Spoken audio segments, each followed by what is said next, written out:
اعلیٰ حضرت فاضل بریلوی رحمۃ اللہ علیہ کے خلیفہ مولانا ظفر الدین بہاری، انہوں نے ایک عجیب بات لکھی ہے. کہتے ہیں حضور معراج پہ گئے تو وہاں سے ایک جبہ لائے، ایک کمرے میں داخل ہوئے، جنت کے کمرے میں صندوق کھولا سرکار نے، ایک جبہ نکلا تو کہا اللہ میں لے جاؤں؟ تو رب کریم نے فرمایا بھی مجھے پتا ہے تو لے کے جائے گا پر پہننے گا نہیں، کسی نہ کسی غلام کو دے دے گا. کہا مولا وہ تو پھر تیرا فضل ہے. رب کریم نے فرمایا محبوب اسے دینا جو میرے راز تک پہنچ جائے، اس کو دینا جو میرے راز تک پہنچ. حضور جبہ لے کے آئے. علامہ بہاری علیہ رحمہ لکھتے ہیں کہ نبی پاک صلی اللہ علیہ وسلم نے حضرت ابو بکر صدیق کو بلایا، فرمایا یہ جبہ بڑی برکت والا ہے، اسے پہن کر بڑی برکت ملے گی، اگر میں تجھے دے دوں، یہ جبہ اگر تجھے دے دوں تو کیا کرے گا؟ تو حضرت ابو بکر کہنے لگے حضور ساری دنیا میں سچ پھیلا دوں گا. حضور نے فرمایا نہیں تو اللہ کے راز تک نہیں پہنچا. حضرت عمر کو بلایا، کہا فاروق اعظم اگر آپ کو دے دوں تو کہا حضور عدل سے بھر دوں گا ساری کائنات. فرمایا بات تیری ٹھیک ہے پر راز الہی تک نہیں پہنچا. عثمان اگر تمہیں دوں تو جناب عثمان غنی رضی اللہ تعالیٰ عنہ عرض کرنے لگے حضور اگر مجھے ملا تو میں حیا کی چھاؤں کر دوں گا، ہر جوان ہر بچی کے لیے حیا کے فیصلے کروں گا اللہ تعالیٰ کی دی ہوئی طاقت سے. حضور نے فرمایا بات تیری بڑی خوب ہے پر تو مراد تک نہیں پہنچا.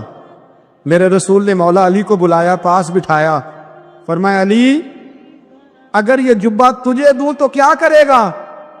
حضرت علی نے آنکھ کھول کے حضور کا چہرہ دیکھا، عرض کرنے لگے محبوبہ اگر مجھے مل گیا تو میں اللہ کی مخلوق کی پردہ پوشی کروں گا، میں رب کی مخلوق کی میں پردے ڈالوں گا مخلوق کے عیبوں پر، میں چھپاؤں گا اس جبے کی برکت سے. حضور کی آنکھوں میں آنسو آئے، فرمایا تو رب کے راز تک پہنچا ہے، جبہ تیرا ہی بنتا ہے، تو پہنچا ہے اللہ کے راز تک.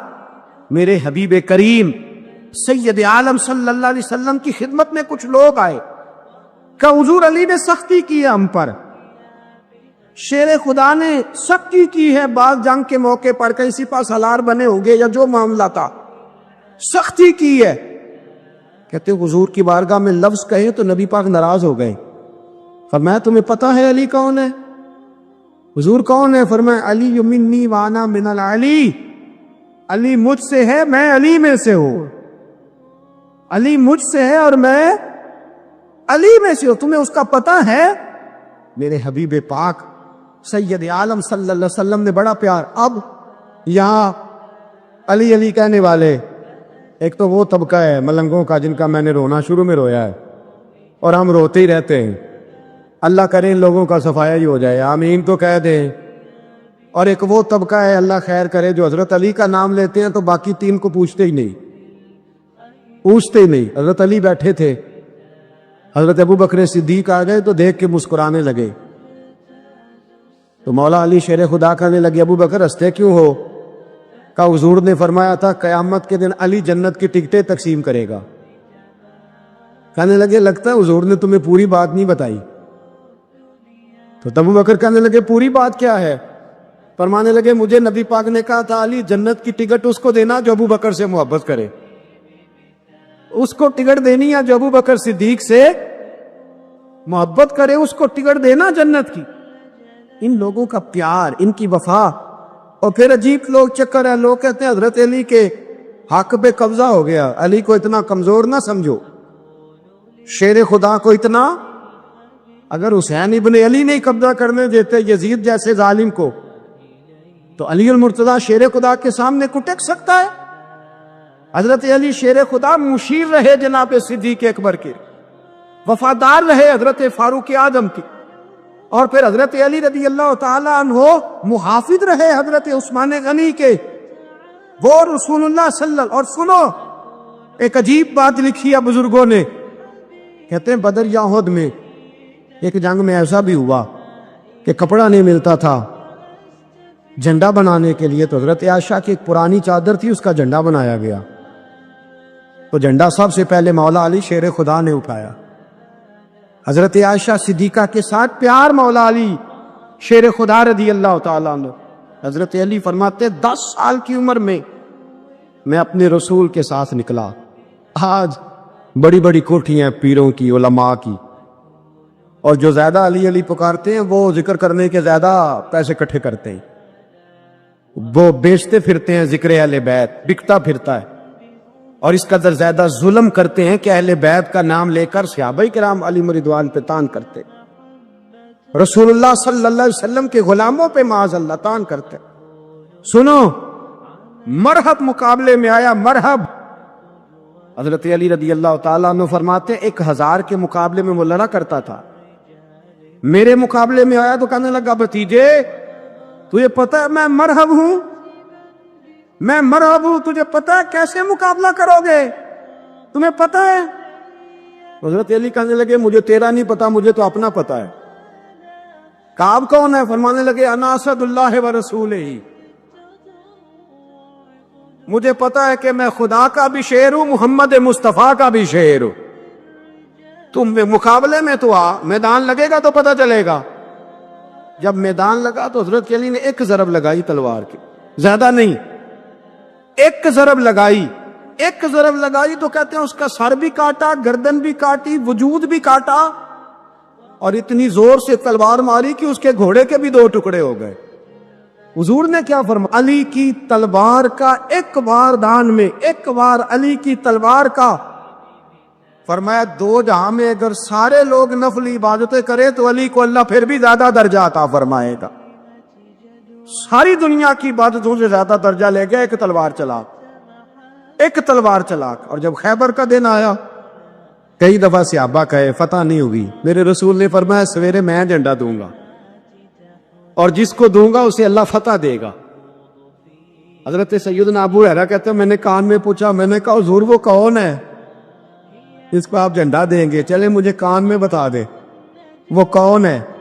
تو حضور نے فرمایا اس کا تعارف یہ ہے کہ وہ خدا سے بھی پیار کرتا ہے، محمد مصطفیٰ سے بھی پیار کرتا ہے. حضور کوئی ایک تعارف اور، تو حضور نے فرمایا خدا رسول بھی اس سے بڑا پیار کرتے ہیں. حضرت علی، صحابہ کہتے ہیں سارے ملتزم رہے. حضرت عمر کہتے ہیں میں سویا ہی نہیں ساری رات کہ میرے ہاتھ جھنڈا آنے والا، سویرے مجھے ملے گی فتح کی نوید اور خوشخبری.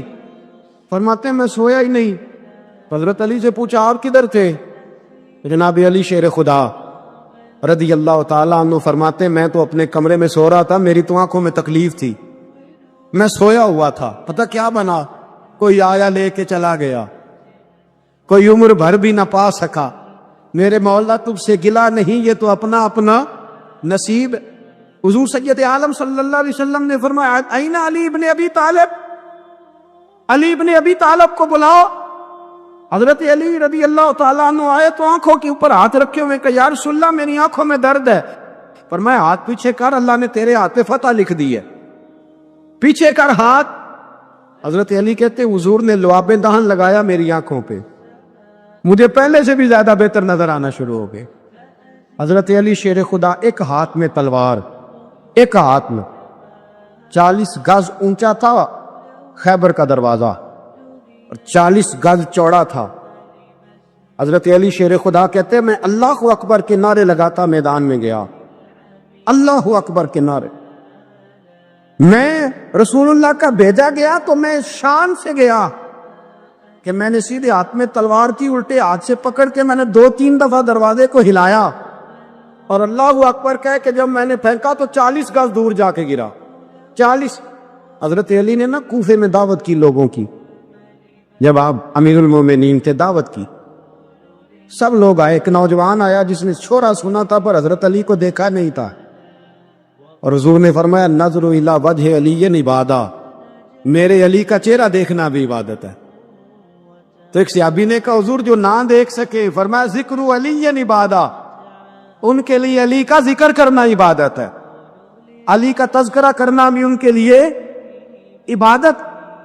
حضرت علی کو دیکھا نہیں تھا. جوان کہتا جب میں آیا نا میں نے لوگوں سے پوچھا وہ بوڑھے مولا علی کدھر ہے جنہوں نے خیبر کا دروازہ توڑا تھا، بڑی شہرت ہے، کدھر ہے؟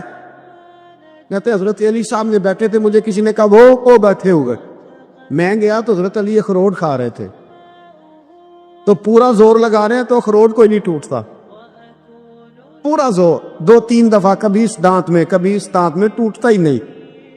کہتے میں ہنسنے لگا تو حضرت علی نے مجھے پاس بلایا، کہا بیٹے ادھر آ۔ تو میں گیا تو کہنے لگے کیا سوچ رہا ہے؟ کہتے میں ڈر گیا۔ میں نے کہا حضور کچھ بھی نہیں۔ لیکن نہیں جو سوچ رہا تھا تو بتا۔ میں نے کہا نہیں کچھ نہیں۔ اور ماننے لگے میں بتاؤں تو کیا سوچ رہا تھا؟ بتاؤں؟ کہ حضور بتائیے۔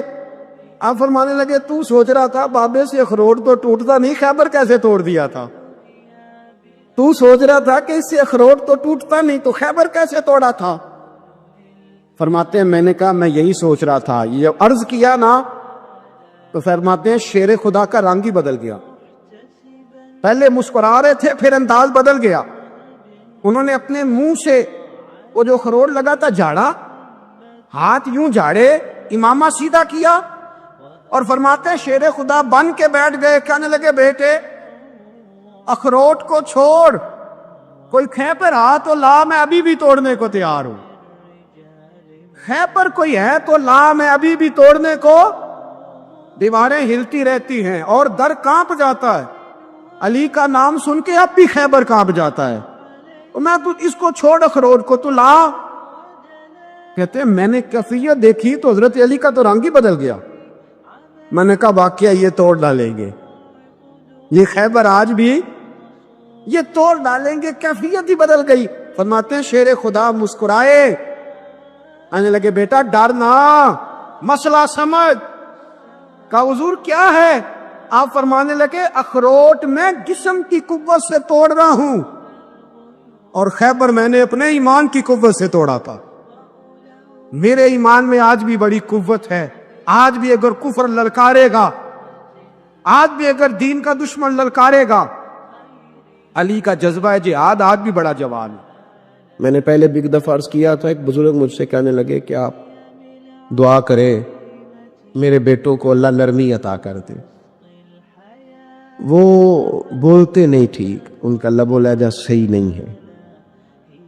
تو میں نے ان سے کہا کہ بزرگوں جہاں تک میں جانتا ہوں کوئی ایسی بات ہے تو نہیں۔ تو وہ کہنے لگے کہ جس طرح آپ سمجھتے ہیں نا، ہمارے رشتہ دار بھی اور اہل علاقہ سارے یہی سمجھتے ہیں، پر میں تکلیف میں ہوں، میری بیوی تکلیف میں۔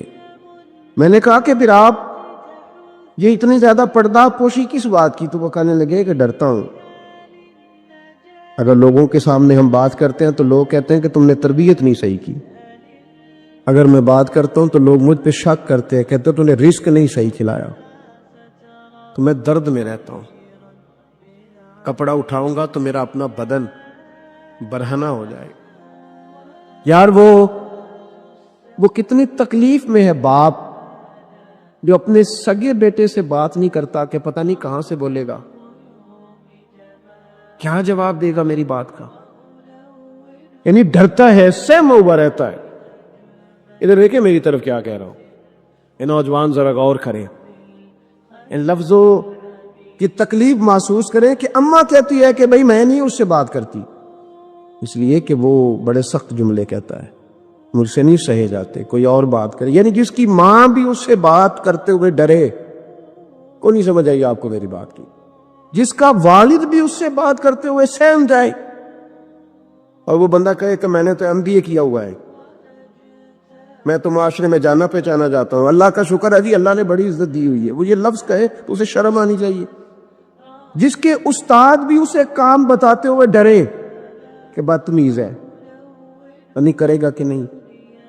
اگلے لفظ اس سے بھی خطرناک ہیں، جس کا مرشد بے جھجک جسے کام ہی نہ بتا سکے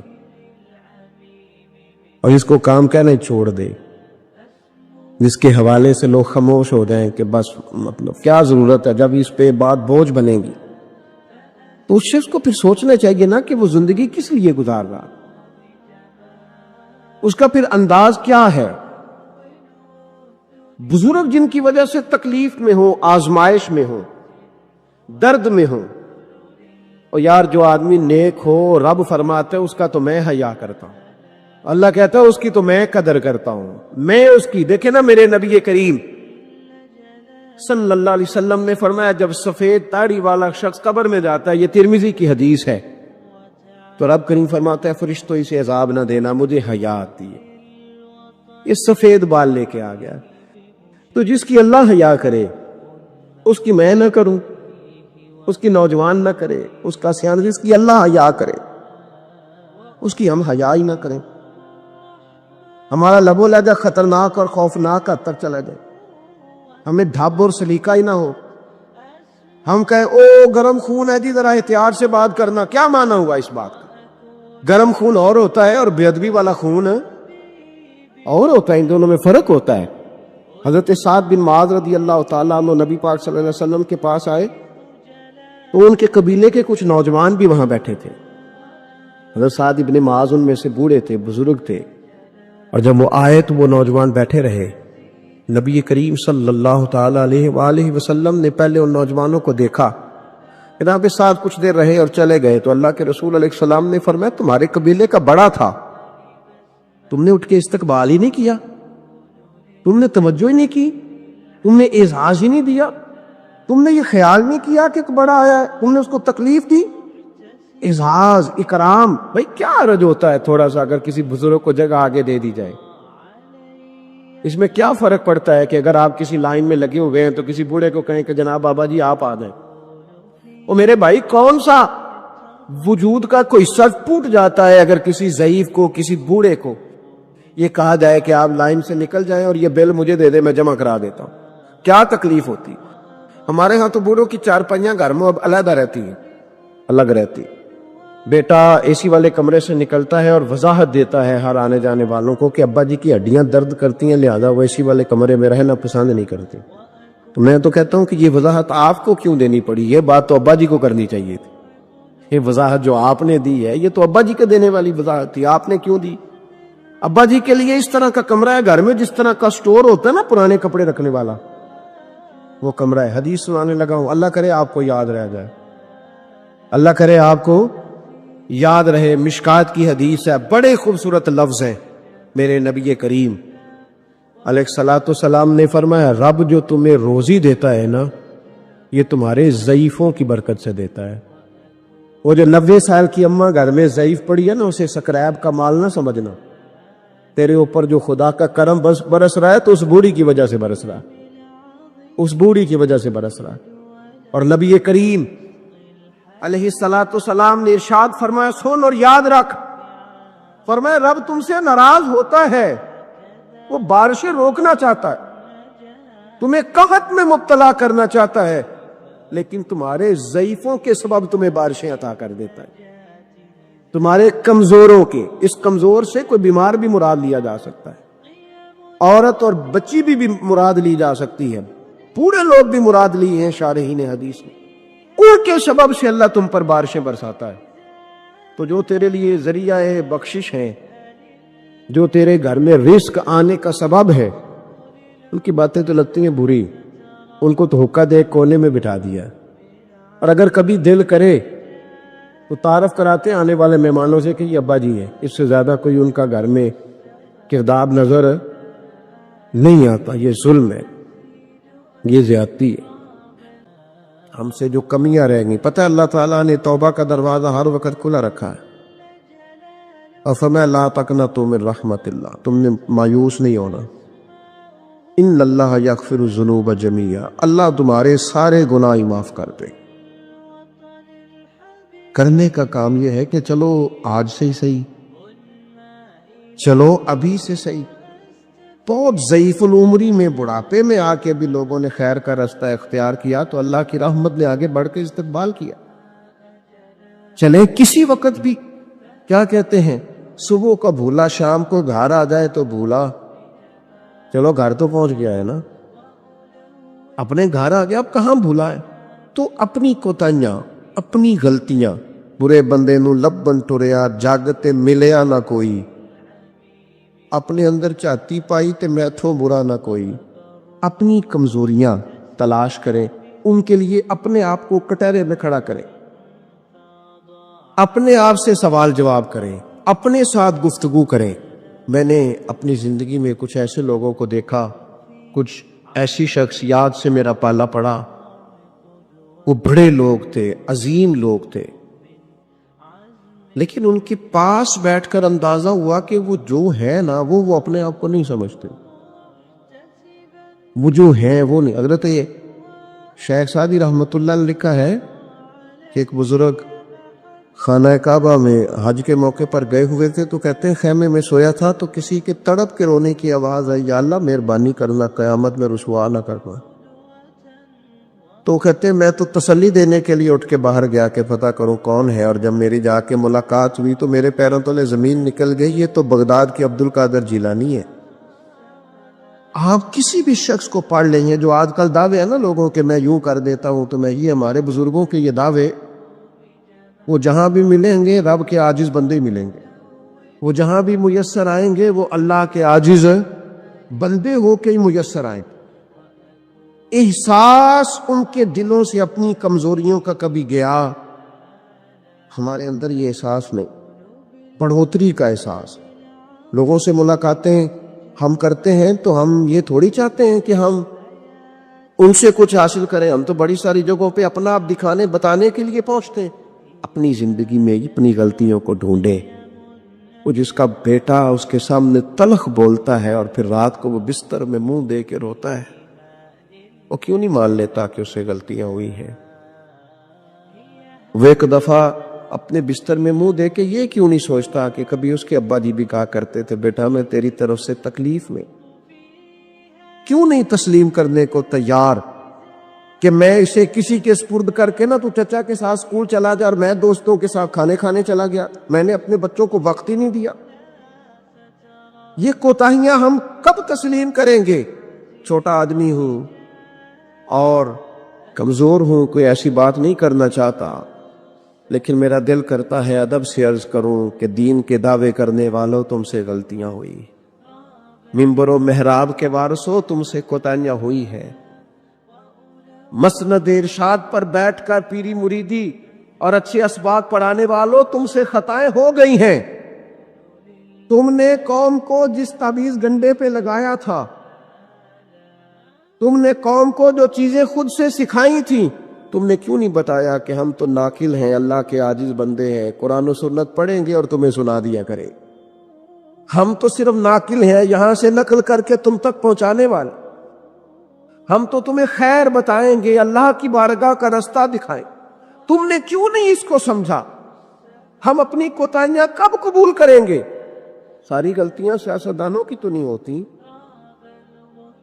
پتا تھا ووٹر سپورٹر کو کہ یہ پہلے کس پارٹی میں تھا, اس کو پتا تھا کہ اس کا اعتبار نہیں ہے, خدا جانے جیت کے بھی کس پارٹی میں جائے گا, پتا تھا. تو کیا یہ کوئی دھندا ہے؟ کیا یہ کاروبار ہے؟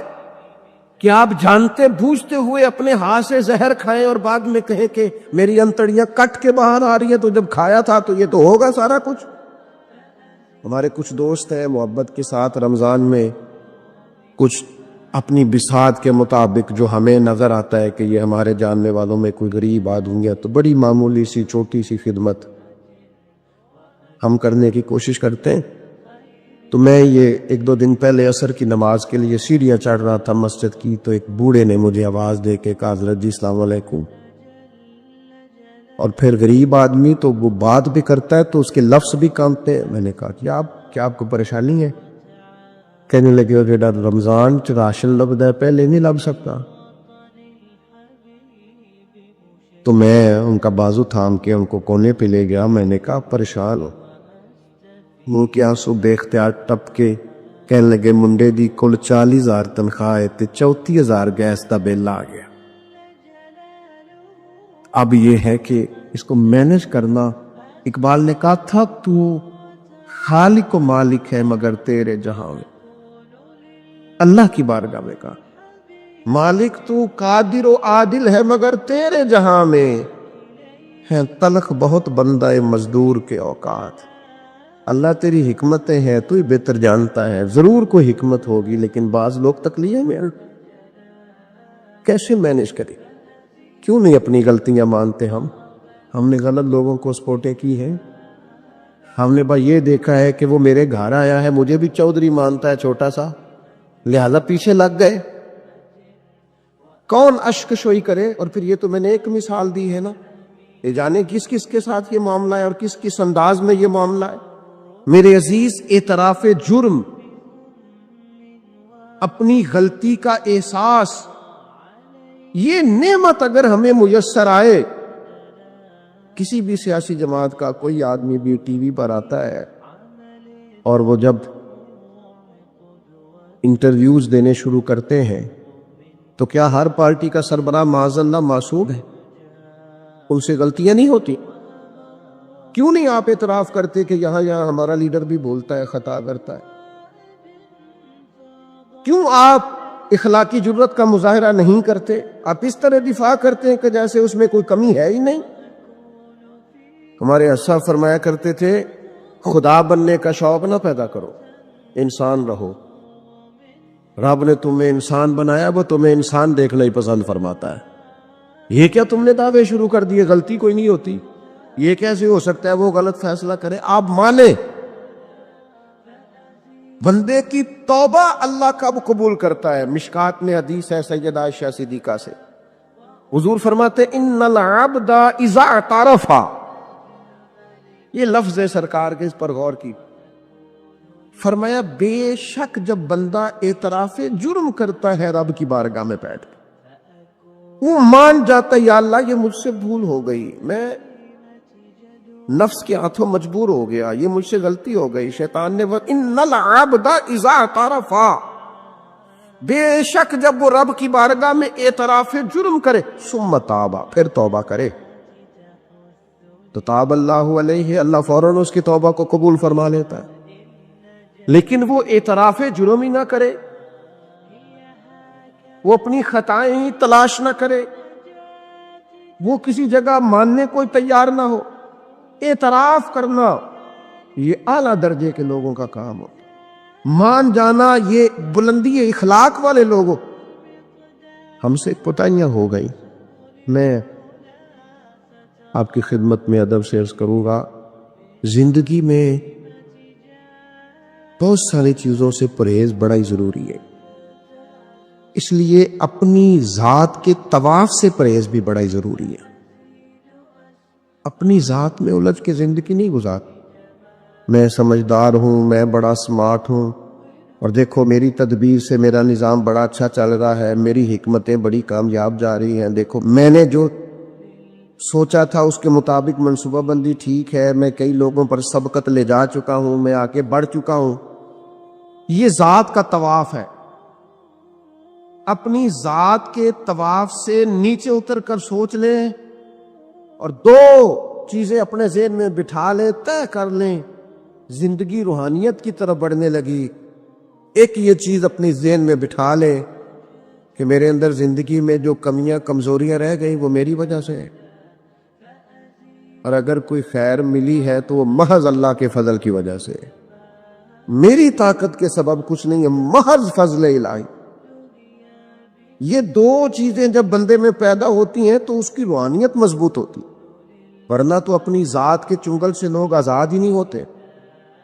اعتراف، حضرت ماعز بن مالک رضی اللہ تعالیٰ عنہ نے آ کے عرض کی حضور بہت بڑا جرم ہو گیا، نبی کریم نے توجہ ہی نہیں کی، پھر عرض کی حضور بھول گیا تھا، سرکار نے رخ پھیر پھر عرض کی حضور بھول گیا تھا۔ کریم فرمانے لگے کیسی ذہنی الجھاؤ کی بات کرتا ہے؟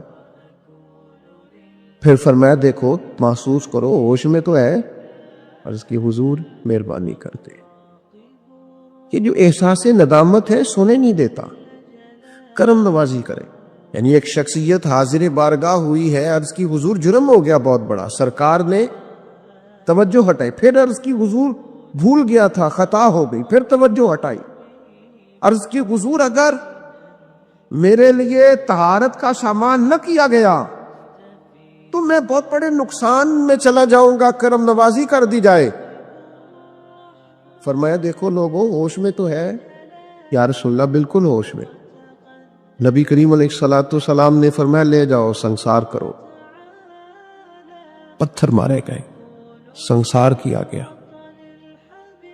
اعتراف کیا، مانا، سزا قبول کی، اپنے لیے فیصلہ کیا کہ مجھے سزا لینی چاہیے۔ ان کا وصال ہوا، یہاں تک تو معاملہ ان کا تھا، لیکن اس اعتراف پر انعام یہ ملا کہ محبوب نے فرمایا غسل کفن کرو، میں خود جنازہ پڑھاؤں گا۔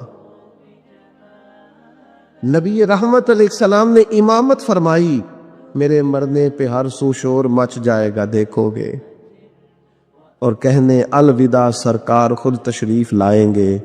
اور کسی درویش نے کہا تھا مرن تو بعد دو مکھڑا میرا ہو جاوے جے تازہ، پھر سمجھ لینا محبوب میرے نے آن پڑے ہے جنازہ۔ سرکار نے امامت فرمائی، تدفین ہوئی۔ کسی شخص نے بعد میں کہا اس نے فلان جرم کیا ہے، تو حضور فرمانے لگے چپ کر، تجھے پتہ ہے وہ کہاں ہے اس وقت؟ یا رسول اللہ کہاں ہے؟ فرمایا جنت کی نہروں میں غوطے لگا رہے ہیں۔ اور حضور فرمانے لگے اس بندے نے ایسی اعلیٰ توبہ کی ہے کہ اگر میں اپنی ساری امت میں اس کی توبہ ساری امت میں، فرمایا اس کی توبہ اگر قیامت تک آنے والے سارے امتیوں میں بانٹ دوں تو اللہ سب کی بخشش فرما دے گا، سب بخشے جائیں گی اس ایک کی توبہ کی برکت۔ کیوں؟ ہاتھ باندھ کے عرض کی حضور مہربانی کریں، میرے سے یہ غلطی ہو گئی ہے، شفقت کریں، مہربانی فرما۔ دوستو اپنی زندگی میں اعتراف والا مزاج تو پیدا کرو یار۔ اپنی زندگی میں جو لوگ اپنی غلطیاں ماننا شروع کر دیتے ہیں وہ ایک فائدہ اپنے ساتھ کرتے ہیں اور ایک اپنی آنے والی نسل کے ساتھ فائدہ کرتا ہے۔ ان کو پتہ چلتا ہے کہ ہمارے بزرگ ہمیں یہ کہہ رہے ہیں، ہمارے والدین کا بیٹا یہاں میں بھول گیا تھا، اور میری اس غلطی کی بنیاد پر مجھے یہ نتائج بھگتنا پڑے، اور بہت ساری چیزوں پر میں بہت سارے لوگوں سے پیچھے رہ، یہ خطا نہ کرنا زندگی میں۔ لیکن وہ ہمیں اپنی تعریفیں سنانے سے فرصت ملے تو اپنی غلطیوں کی طرف جائیں۔ بوڑھوں کا اکرام کرنا، ان کو پیار دینا، ان کو اعزاز دینا، ان کو ہمیشہ سربراہ بنا کے رکھنا، ان کے ساتھ اس طرح کا رویہ رکھنا کہ جیسے کسی بڑے شان والے آدمی۔ میں اکثر یہ روتا ہوں، میں کہتا ہوں کہ ابے کی بھی عزت ہو سکتی ہے، بشرط یہ ہے کہ ابا امیر ہونا چاہیے۔ اگر تو ہو نا 6-7 مربع زمین کا مالک تو پھر تو پوتے کیا پڑ پوتے بھی پیر دباتے۔ لیکن اگر اس بوڑھے بیچارے کو بچوں سے خرچہ لینا پڑے تو پھر اس بیچارے کی کوئی حیثیت ہے؟ ہمارے استاد ایک بات سنایا کرتے تھے، وہ کہتے تھے کہ ایک آدمی نے دعوت پکائی ولیمے کی تو اس نے باہر پہرے دار کھڑے کیے، کہا کوئی غریب آدمی نہ اندر آئے، سارے امیر ہی آئیں۔ اور میرا تجربہ یہ ہے کہ اب غریبوں کو شوق ہو گیا امیروں کو دعوت دینے کا۔ ناراض تو نہیں ہو گئے آپ لوگ؟ یہ میں تجربے کی بات کر رہا ہوں۔ کبھی کسی غریب کے فنکشن میں جانے کا اتفاق ہوتا ہے نا تو مجھے یوں لگتا ہے کہ اس کا دل تھا کہ غریب کوئی بھی نہ آئے، غریب کو دعوت دینا پسند ہے، تو امیر تو پہلے نہیں اسے بلاتا تو پھر بلائے گا کون؟ اس نے سیٹھ صاحب نے ولیمہ اپنے بیٹے کا کیا تو باہر جو پہرے دار تھے ان سے کہا کہ کوئی غریب آدمی اندر نہ آئے، امیر بندے صرف۔ اور نبی پاک صلی اللہ علیہ وسلم نے ایسے ولیمے پر لعنت برسائی ہے، فرمایا لعنتیا وہ دعوت جس میں صرف امیر آئیں اور غریب نہ آئیں۔ اس نے کہا بھی صرف نہ امیر لوگ آئیں، تو ایک بندہ تھا بڑا امیر لیکن بیچارہ نہ کہیں کام کاج سے اٹھ کے ہی آ گیا، تو کپڑوں کو اسی طرح مٹی لگی ہوئی، تو دیر ہو رہی تھی، گھر جاتا چینج کرنے تو لیٹ ہو جاتا، تو ایسے ہی آ گیا۔ جب وہ آیا تو باہر پہرے دار کھڑا تو اس نے کہا دوڑ جا، تیرا کوئی مطلب نہیں ہے یہاں۔ اس نے کہا یار میں سیٹھ آدمی ہوں، بدلا کپڑے نہیں بدلے۔ اس نے کہا سیٹھ ہوتا تو تیرے کپڑوں سے پتہ نہ چلتا میرے بھائی۔ وہ شخص کہتا ہے کہ میں نے کہا مجھے جانے دو اندر، کہنے نہیں تیرے کپڑے نہیں دعوت والے۔ کہتا ہے میں وہاں سے واپس گیا دوڑا۔ آپ کو پتا نا کپڑے بھی اب اللہ خیر کرے۔ ایک سنگی نو میں ایک دن کیا تو کالی اینک لائی سی، خیر ہے کہندا موٹر سائیکل تے کٹا پیندا ہے، کوئی دنوں تو بعد کار وچ بھی لا کے بیٹھا سی۔ میں کہ ہن تینوں میں کی پوچھاں، ہن تے بہتر ہے اینو چٹی سوٹی بھی نال دیاں بھئی، کیا اس سے انسان کا قد بڑھتا ہے؟ کوئی ہے بات کرنے والی؟ جہاز میں اس دفعہ میں واپس آ رہا تھا تو جہاز میں ایک نوجوان کالی اینک لگا کے پھر رہا ہے۔ اب ڈر لگتا ہے نا، آپ کو پتا ہے کسی سے بات کریں گے وہ کیا جواب دے گا، تو کیا ان چیزوں سے قد بڑا ہوتا ہے آدمی کا کہ وہ تھوڑا سا جناب مطلب باہر آئے۔ مجھے تو کمزور لگتے ہیں ایسے لوگ، اپنے لب و لہجے میں، اپنے انداز میں، اپنی طبیعت کے حساب سے، اپنے سٹائل میں آپ زندہ رہیں۔ یہ سچ ہے اور یہ اصل ہے، یہ سچ ہے اور یہ اپنی زندگی اپنے اسٹیٹس کے مطابق، طبیعت کے مطابق گزارنا، یہی سچ ہے اور یہی یہی اصل ہے، اسی میں انسان کا حسن ہے، اسی میں اس کا وقار ہے۔ اللہ تعالیٰ سمجھنے کی توفیق عطا فرمائے۔ تو وہ بندہ واپس گیا بیچارہ، کپڑے بدل کے آیا، اس نے بھی کہا کہ جانا میں نے بھی ضرور ہے، پر تنگ بڑا آیا، گھر گیا مایا شایا والے کپڑے پہنے، سمجھ لے کالی اینک بھی لگائی نہیں، آیا تیار شیار ہو کے، کوٹ شوٹ پہن کے، ٹائی شائی کے ساتھ۔ جب واپس آیا تو وہ جو جس نے کہا تھا نا داخل نہیں ہونے دینا، اس نے خود دروازہ کھولا۔ وہ بندہ سیدھا سٹیج پہ چلا گیا اور لوگ کھا رہے تھے پلیٹوں میں سالن، اس نے پورا ڈونگا ہی لے لیا اور وہ لے کے نا سامنے رکھا اور ایک کونے سے اپنا کرتا پکڑ کے اس میں ڈبویا، پھر دوسرے سے پکڑ کے اس میں ڈبویا، پھر پیچھے سے پکڑ کے۔ لوگ کہنے لگے پاگل ہو گیا، کہنے لگا نہیں میری تو دعوت نہیں، دعوت تو کپڑوں کی ہے، میری کہاں دعوت ہے؟ اس لیے کہ میں تو آیا تھا، مجھے تو داخل ہی نہیں ہونے دیا، یہ تو دعوت ہے میرے کو۔ نہیں سمجھ آئی آپ کو میری بات؟ بھئی وہ بھی کوئی انسان ہے جو کسی کو صرف کپڑوں کا حیا کرے، ٹھیک ہے، انسان کا لباس اس کی شخصیت کا آئینہ دار ہوتا ہے، کپڑے اچھے پہننے چاہیے۔ نبی پاک صلی اللہ علیہ وسلم نے فرمایا تیرے پاس اگر نعمت ہے تو چھپا نہ، اس کا اثر تیرے اوپر نظر ہے۔ لیکن آپ کسی کو کپڑوں سے جج کریں گے، گاڑی سے جج کریں گے، یہ معیار نہیں ہے۔ والد کو، استاد کو، مرشد کو کیا اس لیے جج کیا جائے گا کہ اب وہ مالدار ہوگا تو حیا کریں گے؟ اور بھائی ماں اگر کسی کھیت میں بیٹھ کے اپلے بھی تھاپ رہی ہو نا، اور وقت کا شیخ الحدیث کسی بہت بڑی مسجد میں بیٹھ کے حدیث بھی پڑھا رہا ہو، اماں وہاں اپلے تھاپ رہی ہے، تو اس محدث سے وقت بھی جنت اسی ماں کے قدموں کے نیچے، وہیں سے اسے جنت ملے گی۔ یہ نہیں ہو سکتا کہ وہ کہے جنت کہیں اور سے مل جائے گا، بے شک وہ بیچاری اپلے تھاپ رہی ہے، گوبر کے ساتھ کام کر رہی ہے۔ میری بات کی سمجھ آ رہی ہے؟ بزرگوں کا اکرام کرے، احترام کرے، ان کو ادب دینا سیکھیں، ان کے ساتھ لحاظ والا رویہ اختیار کریں۔ نبی کریم علیہ السلام کے صحابی حضرت ابو ہریرہ رضی اللہ تعالیٰ عنہ فرماتے ہیں کہ حضور سید عالم علیہ السلام کے پاس میں بیٹھا تھا تو چند نوجوان حضور کے پاس بیٹھے تھے، جہاں ہم بیٹھے تھے وہاں جگہ کچھ تنگ تھی۔ ایک بزرگ آ گئے سفید داڑھی والے، انہوں نے سلام لی، نبی پاک علیہ السلام نے سلام کا جواب دیا تو حضور نے نوجوانوں پہ 2-3 دفعہ نظر ڈالی، وہ بیٹھے رہے، ان کو جگہ نہیں دی، تھوڑے سمٹے نہیں۔ تو کہتے ہیں رسول پاک علیہ السلام نے بات کی تو میں کانپنے لگا۔ اللہ کے حبیب نے فرمایا من لم یرحم صغیرنا ولم یؤکر کبیرنا فلیس منا، فرمایا جس کو چھوٹے پہ شفقت نہیں کرنی آتی اور جس کو بڑے کی عزت نہیں کرنی آتی، اس کا تو ہم سے تعلق ہی کوئی نہیں، فلیس منا، وہ ہم میں سے۔ فرمایا وہ آئے تم نے جگہ ہی نہیں دی، اس سفید داڑھی والے شخص کا اکرام نہیں کیا، اس کو تم نے جگہ ہی نہیں دی۔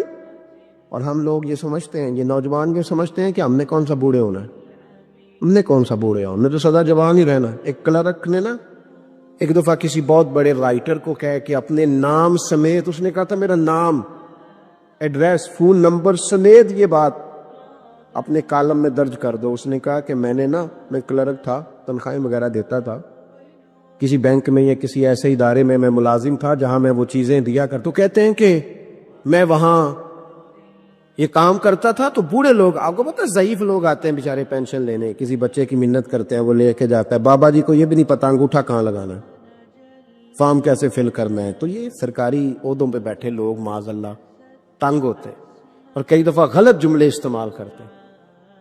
تو کہا کرتا تھا کہ میں بڑا سخت رویہ رکھتا تھا، اب میری بھی پینشن ہو گئی ہے، اور اب جب میں خود لینے جاتا ہوں نا تو کہتے جتنے دھکے میں یہ تھے اس سے 11 گنا کھا چکا ہوں، پر معافی کوئی نہیں مل رہی۔ تو لوگوں کو یہ میرا نام لے کے ایڈریس سمیت بتا دے کہ اگر اپنا بڑھاپا سیو کرنا چاہتے ہیں تو اپنی جوانی محتاط کریں۔ اس سے ابھی حضرت عوف بن مالک رضی اللہ تعالیٰ کہتے میرا بچہ کافروں نے قید کر لیا، گھر میں غربت پہلے بڑی زیادہ تھی، میں دروازہ رسول پہ آیا، حضور اب کیا کروں؟ تو کہتے ہیں نبی پاک نے فرمایا بھروسہ اللہ کی ذات پہ کر، توکل اللہ کی ذات پہ کر، اور گھر جا کے تسبیح لے کے میاں بیوی بیٹھ جاؤ اور پڑھو لا حول ولا قوت الا باللہ العلی العظیم، جاؤ پڑھو جا کے۔ کہتے میں گھر بیٹھا ابھی چند تسبیحاں پڑھی تھی کہ دروازے پہ دستک ہوئی. دروازہ کھولا تو میرا بیٹا دروازے پہ کھڑا تھا. پلٹ کے دیکھا تو 400 بکریاں بھی لایا تھا. وہ میں نے کہا بیٹا یہ کیسے آ گئی؟ کہنے لگے ابا جی مجھے ایک حویلی میں کافروں نے قید کیا ہوا تھا, میں بڑا پریشان تھا, لیکن ابھی تھوڑا دیر پہلے پتہ نہیں کیا ہوا ہے, میں نے یوں ہاتھ لایا تو رسیاں کھل گئی.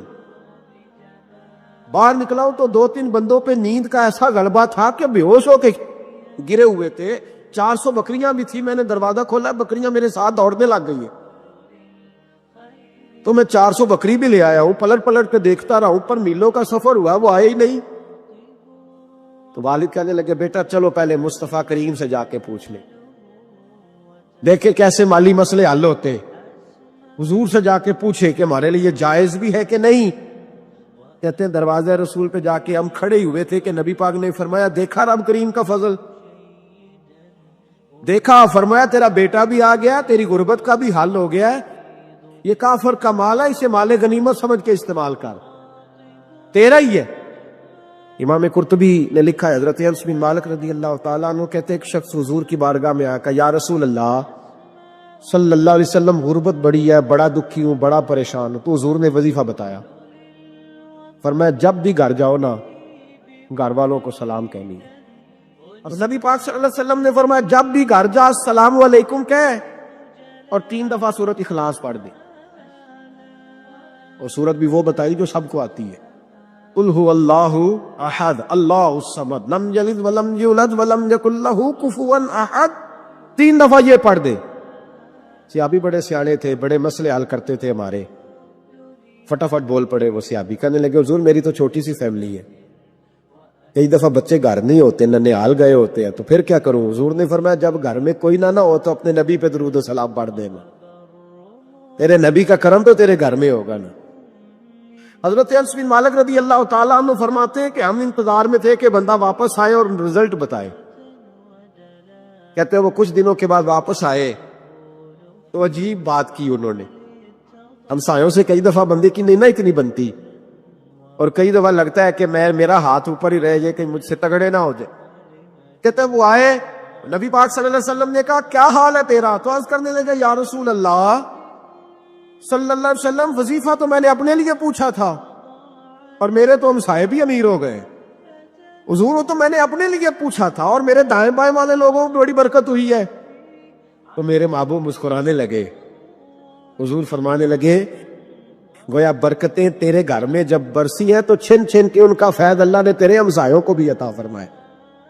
میں نے کئی دفعہ حدیث سنائی ہے کہ ایک صحابی کو نبی پاک صلی اللہ علیہ وسلم نے سرکار نے فرمایا کہ جب اس کا انتقال ہو جائے تو مجھے بتانا.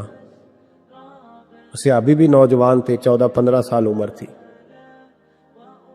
انہوں نے پتا اپنے والد صاحب کو کیا کہا, فرمایا میرا انتقال ہو جائے تو حضور کو خبر نہیں کرنی, اس لیے کہ میں رات کو انتقال کروں گا. ایسا نہ ہو کہ نبی پاک آئیں اور یہودیوں کے محلے سے گزر کے آئیں اور کوئی یہودی حضور کو تکلیف دے. میں اپنے جنازہ حضور پڑھائے تو بخشش ڈائریکٹ ہے کہ نہیں, فوراً جنت ہے کہ نہیں. لیکن نے کہا میں نہیں چاہتا کہ میں اپنے نفع کے لیے محبوب کو تکلیف دوں. تو محبت کا انداز تو کوئی اور ہوتا ہے, جس سے محبت ہوتی ہے اس کے تو بندہ آرام کا, سکون کا, کہتا ہے جی میرا بڑا پیار ہے, ٹھاؤ میں آیا جو ہونا اس ویلے, میں ان دوبارہ آماندہ. یہ کیسی بات ہو؟ تو یہ محبت نہیں ہے, یہ لالچ ہے. بہرحال یہ بات عرض کرنے جا رہا ہوں, میں مضمون پر رہتا ہوں, مضمون کو سمجھیے گا. سید صاحب کہتے ہیں وہ بندہ جب جانے لگا تو میں نے اس کو کہا, میں نے کہا یار تو سویرے پوچھ لیتا, کیا حرج تھا, صبح پوچھ لیتا. حضرت صاحب بوڑھے آدمی, آدھی رات کو تکلیف دی, ابھی 2 گھنٹے میں سحری ہونے والی تھی. تو کہتے ہیں وہ چلا گیا تو سید صاحب نے مجھے بلایا, کہنے لگے محمود مسئلہ میں نے بتایا, تمہیں کیا تکلیف ہے؟ اور پھر فرمانے لگے میرا دین میرا مشن ہے, میرا دین میرا مشن ہے. شکر کرو کسی نے بات پوچھی تو ہے نا, اور اگر کوئی میرے دین کے معاملے میں کوئی بات کرنے آتا ہے تو میں اسے اکتاتا نہیں ہوں. تو جب انسان راضی بالرضا رہنے لگتا ہے نا, پھر وہ ہر روز نماز پڑھ کے تکلیف نہیں اسے ہوتی. پھر روز درود شریف پڑھ کے وہ یہ نہیں کہتا کہ چلو 2-4 چھٹیاں بھی کر لو. پھر روزانہ تلاوت کر کے اسے کہیں دقت محسوس نہیں ہوتی, چونکہ اب وہ چاہتا ہے کہ جس حال میں میرا رب رسول مجھے رکھیں گے، جو حکم دیں گے، میں نے اس سے کوئی تنگی محسوس نہیں کرنی، میں نے اس کے مطابق چلنا۔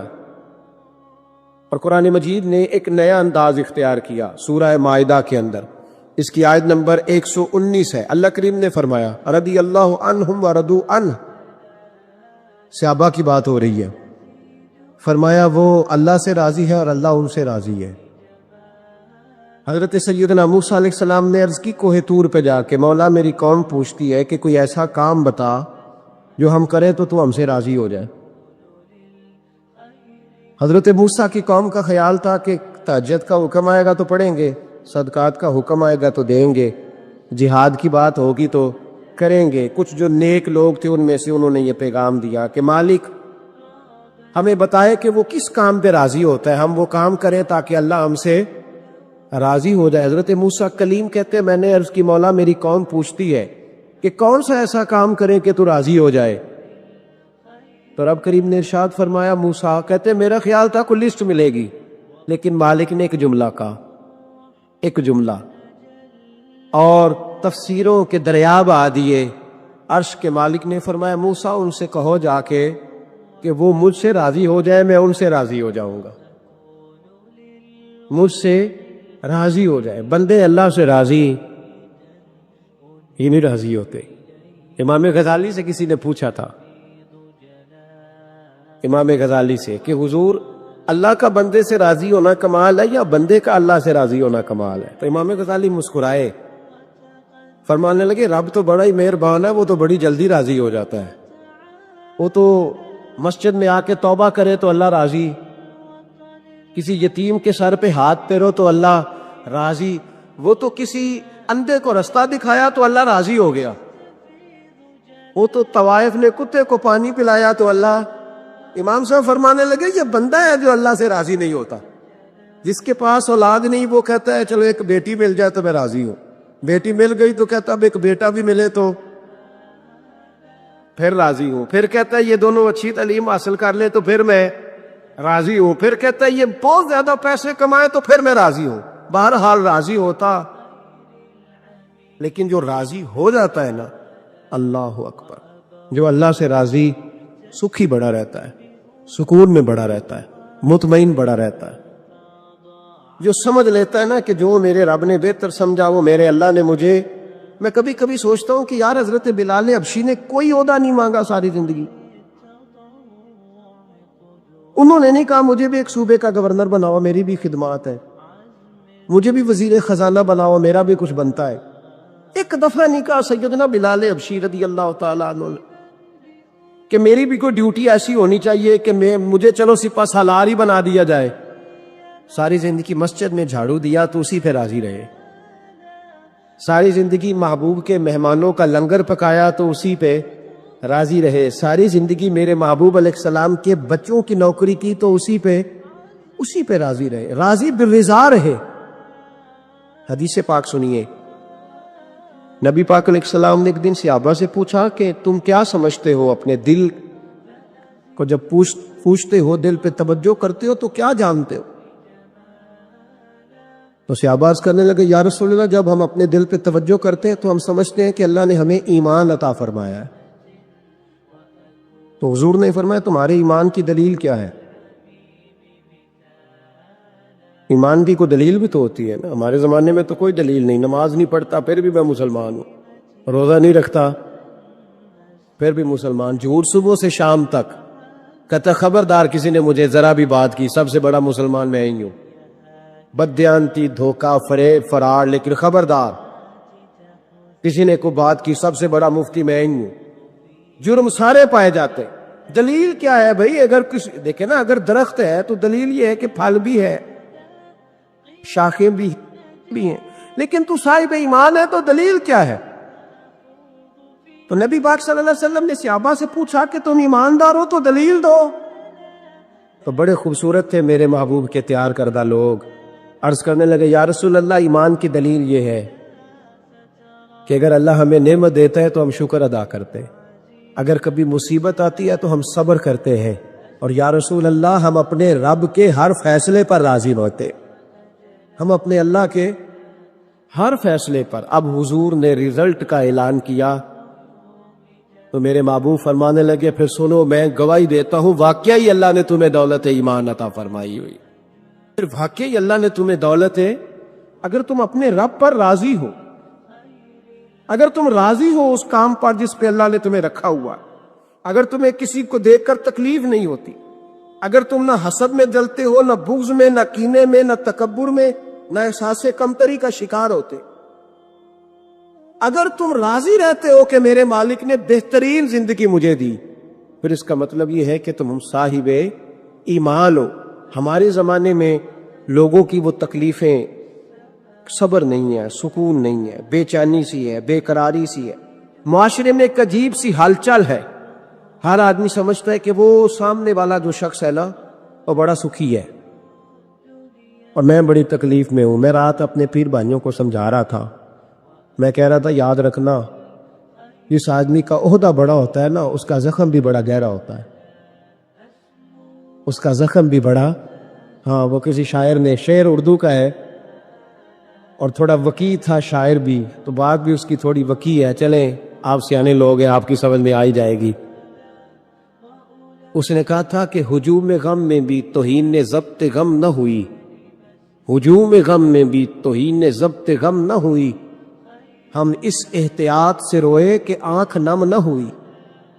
لوگوں کو نہیں پتا چلا کہ ہم رو رہے ہیں, ہم نے واہ ویلا کر کے دنیا, ہم اس احتیاط سے روئے کہ ہماری آنکھ نم نہ ہوئی. ہم نے واہ ویلا کر کے نہیں بتایا کہ بڑی دقت میں, ہم نے اپنے آپ کو محفوظ رکھا, ضبط میں رکھا, حوصلے میں رکھا, اللہ کی رضا پہ راضی رہے, اپنے آپ کو اپنے رب کی رضا پر. میرے نبی پاک صلی اللہ تعالی علیہ وسلم نے فرمایا کہ قیامت کے دن میری امت کا ایک گروہ ایسا ہوگا جسے اللہ تبارک و تعالی اس طرح جنت میں پہنچا دے گا جیسے کوئی بندہ اڑ کے جنت میں چلا جاتا ہے. وہ جب جنت میں پہنچیں گے نا تو فرشتے ان سے پوچھیں گے تم نے حساب دیا؟ کہیں گے ہمیں تو پتہ ہی نہیں حساب کیا ہے. پل سے رات سے گزرے, کہیں گے خبر ہی نہیں پل سے رات کہاں ہے, تو یہاں کیسے آ گئے؟ کہیں گے اللہ کے فضل سے, اللہ کے فضل سے. تو کہا بتاؤ تو صحیح تمہاری نیکی کیا تھی؟ تو کہیں گے دو باتیں تھیں, ایک تو ہم اللہ کے حلال کو حلال جانتے تھے, رب کے حرام کو حرام جانتے تھے, اور دوسرا یہ تھا کہ ہم اللہ کے ہر فیصلے پہ راضی رہتے تھے. اللہ کے ہر فیصلے پہ, تو جو رب کریم کی رضا پہ راضی رہے پھر اسے کسی حساب کتاب کا سامنا نہیں کرنا پڑے گا, پھر اسے پل سے رات کی دشوار گزار گھاٹیوں کا سامنا نہیں کرنا پڑے گا. شرط یہ ہے کہ وہ اللہ کی رضا پہ راضی رہے, وہ اللہ کے فیصلے کو بصیر و چشم مانے, وہ عاجزی اور انکساری کے ساتھ گردن جھکا دے اپنے مالک کے فیصلوں پر, جھکا دے. اللہ نے حضرت ابراہیم کو اولاد نہیں دی, پھر زمانے کے بعد دی, پھر دینے کے بعد کہا کہ جاؤ وادی غیر ذی زر ان میں چھوڑ کے آؤ. سخت گرمیاں ہو جائے تو لوگ بچوں کو سکول نہیں بھیجتے, چھٹیوں کا اعلان ہو جاتا ہے, لیکن حضرت ابراہیم چھوڑ آئے بچہ. اور بچہ, ایک تو بچہ اللہ تعالیٰ روٹین میں دیتا ہے تو اس کی قدر و منزلت اور ہوتی ہے, اور ایک بندہ بڑی دعاؤں التجاؤں خواہشات کے بعد لیتا ہے, اس کی قدر و منزلت. وہ بچہ جو بڑی دعاؤں کے بعد لیا, کہا چھوڑ آؤ, کوئی کھانا نہیں, پانی نہیں, دانا نہیں, حضرت ابراہیم چھوڑ آئے. 13 سال اکٹھے رہنے کی اجازت نہ ملی, اور جب اجازت ملی تو کہا اب چھری اٹھاؤ اور بیٹے کی گردن پہ چلا دو. آپ اس کو آسان کام سمجھتے ہیں؟ اتنی تسلیم و رضا, ہر فیصلے پہ راضی ہونا, ہر فیصلے پہ. یہاں ہمارا حال یہ ہے کہ 2 منٹ کے لیے تکلیف آتی ہے تو لوگ واہ ویلا کرتے, شور بچاتے, کفر بولتے. ہر آدمی آپ اس کو ٹٹول کے دیکھیں تو کہتا ہے سب سے تکلیف میں ہی ہوں. کس سولی پہ لٹکے ہوئے ہم؟ آخر کون سا معاشرے کا ایسا دکھ ہے جو صرف ہمارے پاس ہی آ گیا؟ ہر آدمی کہتا ہے مجھے نہ چھیڑنا, سب سے زیادہ غمگین میں ہی ہوں. بھائی بتا تو صحیح نا کہ آخر کون سی ایسی چیز ہے جو مالک نے تجھے عطا نہیں فرمائی؟ لیکن ہماری آزمائشیں ہیں, ہمارے جملے ہیں, ہماری گفتگو ہے کہ ان سے شکوہ چھلکتا ہے, ان سے شکایتیں ٹوٹ ٹوٹ کے نیچے گرتی ہیں. ہم یہ سوچتے ہی نہیں کہ ہمیں نہیں پتا ہمارے حق میں بہتر کیا ہے. ہمارے رب کو بتائے کہ ہمارے حق میں بہتر کیا ہے. اس لیے لوگ شکایت نہیں کرتے تھے. آج ہر بات پر شکایت ہے, ہر بات پر لوگ شکوہ کرتے ہیں, اور ہر بات پر لوگ اللہ تبارک و تعالیٰ کی بارگاہ ناز کے نافرمان بنتے ہیں. اور پھر سوال کیا, یا اللہ تو راضی ہو جا, یا اللہ تو. اور اللہ کیا فرماتے ہیں؟ فرماتے ہیں موسیٰ اپنی قوم سے کہو یہ مجھ سے راضی ہو جائے, میں بھی ان سے راضی ہو جاؤں گا. آپ پچھلے گناہوں سے رجوع کریں اللہ کی طرف. آپ کہیں کہ میرے اندر یہ غلطی ہے, میں توبہ کرتا ہوں. ان العبد اذا اعترف, اعتراف جرم کریں, پھر اللہ کے حضور رجوع لائیں. ہمارا یہ حال ہے کہ ہم جتنی بھی توبہ کرتے ہیں, جس قدر بھی استغفار پڑھتے ہیں, اس کو ایک وظیفہ سمجھ کے پڑھ لیتے ہیں. بھئی یہ بھی اچھا ہے, برکت سے خالی نہیں. لیکن توبہ کا حقیقی مفہوم یہ ہے کہ انسان اپنا محاسبہ کرے, اپنی پچھلی ساری زندگی اپنی آنکھوں کے سامنے لائے. اگر وہ سمجھتا ہے کہ اس حال میں مر گیا تو میرے لیے مشکل ہوگا منہ دکھانا اللہ رسول کو, تو پھر وہ فوراً سے پہلے اپنے گناہوں سے رجوع کرے اور اللہ کے حضور توبہ کرے. جب تک اعتراف جرم نہیں ہوگا اتنی دیر تک غلطیوں کی تربیت ہو سکتی. دیکھو کیا کہتے ہیں, ربنا ظلمنا انفسنا, اللہ ہم نے زیادتی کی ہے اپنی جانوں پر. وَإِن لَمْ تَغْفِرْ لَنَا, اگر تو نے معاف نہ کیا, وَتَرْحَمْنَا, اور ہم پر رحم نہ فرمایا, لَنَكُونَنَّ مِنَ الْخَاسِرِينَ, پیچھے سے جو ہونا تھا وہ ہو گیا, اور اگر آئندہ بھی کرم نوازی نہ ہوئی تو ہم تو نقصان والوں میں ہو جائیں. نقصان تو بڑھے گا, روز گھاٹے میں جائیں گے. ہم جب تک تسلیم نہیں کرتے, اعتراف اپنی زندگی میں پیدا کریں. اعتراف. ایک بار کا ذکر ہے کہ مدینہ منورہ کی گلیوں میں رات کا سناٹا چھایا ہوا تھا. لوگ اپنے گھروں میں آرام کر رہے تھے, لیکن امیر المومنین حضرات عمر فاروق ہمیشہ کی طرح اپنے شہر کی نگرانی کرنے کے لیے نکل پڑے. ان کا دل اپنی امت کے درد سے بھرا رہتا تھا. چلتے چلتے انہوں نے ایک چھوٹے سے گھر سے کسی عورت کی آواز سنی. وہ اپنی بیٹی سے کہہ رہی تھی, دودھ میں تھوڑا پانی ملا دو, اس سے ہماری کمائی بڑھ جائے گی. بیٹی نے جھجکتے ہوئے جواب دیا, امی, حضرت عمر نے من کیا ہے کہ دودھ میں پانی ملانا دھوکا ہے. ماں نے کہا, عمر تو ابھی یہاں نہیں ہے, انہیں کیا پتا چلے گا. تب وہ نوجوان لڑکی بولی, اگر عمر نہیں دیکھ رہے تو کیا اللہ نہیں دیکھ رہا؟ حضرات عمر یہ سب دروازے کے پیچھے کھڑے سن رہے تھے. ان کی آنکھوں سے آنسو بہہ نکلے. انہوں نے گھر کا دروازہ نہیں کھٹکھٹایا, نہ اپنے آنے کا احساس کروایا, بس چپ چاپ وہاں سے چلے گئے اور صبح ہوتے ہی اپنے بیٹے عاصم کو بلایا. انہوں نے کہا, بیٹا, اس لڑکی میں اصل ایمان ہے, اس کی سچائی اور تقوی نے مجھے رات بھر رلایا ہے, اگر تم چاہو تو اس سے نکاح کر لو. بعد میں عاصم کا اسی لڑکی سے نکاح ہوا. اسی پاک دامن لڑکی کی نسل میں آگے چل کر حضرت عمر بن عبدالعزیز پیدا ہوئے, جنہیں پوری امت دوسرا عمر کہتی ہے, اسلام کا مہان اور آدرش حاکم. حضرت علی کی بات حکمت جب یہ واقعہ حضرت علی کے سامنے ذکر کیا گیا تو انہوں نے فرمایا, جس دل میں اللہ کا خوف ہو وہاں گناہ کے لیے کوئی جگہ نہیں رہتی, اور جو انسان اکیلے میں بھی اللہ سے ڈرتا ہے, اللہ اسے دنیا اور آخرت دونوں میں سر اٹھا کر جینے والا بنا دیتا ہے. اس واقعے کی سیکھ ایمان کی اصل پہچان اکیلے میں ہوتی ہے, جب کوئی دیکھ نہیں رہا. اللہ سے ڈرنے والا انسان کبھی نقصان میں نہیں رہتا. سچائی کی بنیاد سے نکلنے والی نسلیں روشن ہوتی ہیں. حکمرانی, عزت اور برکت اللہ انہی کو دیتا ہے جو نیک ہوں.